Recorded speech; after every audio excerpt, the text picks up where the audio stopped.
नमस्कार दोस्तों, मैं हूं शिवकांत गौतम। स्वागत करता हूं आप सभी का शुद्ध मनोरंजन में। और बॉलीवुड किस्से में आज एक नया किस्सा लेकर आया हूं। राजकुमार ने ऐसा क्या कह दिया कि भड़क गए जितेंद्र और राजेश खन्ना।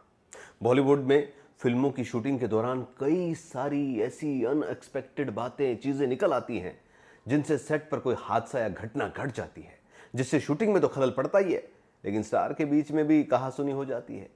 और आज हम आपको बॉलीवुड के किस्सों में एक ऐसा ही किस्सा सुनाएंगे कि एक स्टार ने अपने दो को स्टार को कुछ ऐसा कह दिया कि वो भिड़ गए और सेट छोड़कर चले गए। दरअसल इस वाक्य की शुरुआत होती है प्रसिद्ध प्रोड्यूसर डायरेक्टर सुल्तान अहमद एक चॉइस से। जी हाँ, उनकी एक चॉइस से। बता दें, डायरेक्टर सुल्तान अहमद मुगल आजम में के आसिफ के असिस्टेंट हुआ करते थे। आगे चलकर खुद बड़ी बड़ी फिल्में उन्होंने बड़े बड़े कलाकारों के साथ बनाई। सुनील दत्त, आशा पारेख, शत्रुघ्न सिन्हा के साथ हीरा, अमिताभ, रेखा, अमजद खान के साथ उन्होंने गंगा की सौगंध जैसी हिट फिल्में दी। एक दिन किसी ने कह दिया कि जॉनी राजकुमार को लेकर फिल्म बनाओ तो माने। तुरंत उन्होंने डिसाइड कर लिया, चढ़ गए भाई। राजकुमार से संपर्क साधा उन्होंने और कहानी सुनाई और तुरंत कह दी कि फिल्म का नाम जो होगा वो धर्म कांटा है। इसी फिल्म में उन्होंने राजेश खन्ना और जितेंद्र को भी शामिल कर लिया। अब इससे आप अंदाजा लगा सकते हैं कि फिल्म कितनी बड़ी हो गई। इसके बाद फिल्म की शूटिंग बड़े आराम से स्टार्ट हुई, आराम से चल रही थी, काम बहुत बढ़िया स्मूथली चल रहा। आखिर एक दिन वो हुआ जिसका होने से सबको पहले से अंदाजा था। सबने एज्यूम कर रखा था कि हाँ, एक दिन होना ऐसा। फिल्म की कहानी के मुताबिक जितेंद्र और राजेश खन्ना राजकुमार के बेटे थे। एक बड़ा इंपॉर्टेंट सीन शूट होना था जिसमें दोनों को राजकुमार के अलग अगल बगल खड़ा होना था। राजकुमार सीनियर स्टार थे, वहीं जितेंद्र और राजेश खन्ना भी इनके फैन थे। तो दोनों सीन के मुताबिक दोनों बड़े गर्व से राजकुमार के साथ खड़े हो तैयार थे और खड़े हो गए। शॉट शुरू होने से पहले एक दूसरे की तरफ मुस्कुराहट भरी नजरों से देखा।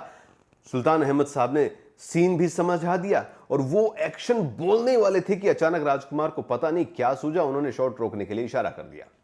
राजकुमार ने राजेश खन्ना और जितेंद्र की तरफ घूर के देखा, फिर डायरेक्टर सुल्तान अहमद से कहा कि जानी, ये हमारे आसपास एक्स्ट्रा आर्टिस्ट क्यों खड़े कर दिए। बस इतना कहना था कि सेट पर मानो बम फूट गया, भूचाल सा आ गया। इसके बाद राजेश खन्ना और जितेंद्र बिगड़ गए। ये क्या बदतमीजी है, विद्रोह हो गया भाई। उधर राजकुमार पर इसका कोई असर नहीं था, इस विद्रोह का कोई असर पड़ा ही नहीं। राजकुमार ने साफ साफ कह दिया कि हमने जो कहा है आज सही कहा है, कुछ भी गलत नहीं कहा, समझे भाई। अब शूटिंग में खलल पड़ता है तो उसका अंजाम बुरा ही होता है। डायरेक्टर सुल्तान अहमद डर गए, सोच में पड़ गए कि ये इस हंगामे का करूं तो करूं क्या, शूट का क्या होगा, कैसे होगा। अब डायरेक्टर सुल्तान अहमद दिल के मरीज थे, अब उनके पास कोई रास्ता नहीं बचा। तो उन्होंने अपनी बीमारी का वास्ता देकर दोनों को मनाया। राजकुमार का भी दिल पसीजा। राजेश खन्ना और जितेंद्र जो सेट छोड़कर चले गए थे, उन्हें बुलाया, उनके कंधे पर हाथ रखकर समझाया कि हमने गलत नहीं कहा जानी, मगर हमारा मतलब गलत समझा गया। हमने कहा था कि ये हमारे आसपास एक्स्ट्रा फालतू आर्टिस्ट क्यों खड़े किए हैं, स्क्रिप्ट में तो इनकी जरूरत का तो कोई जिक्र ही नहीं किया गया था।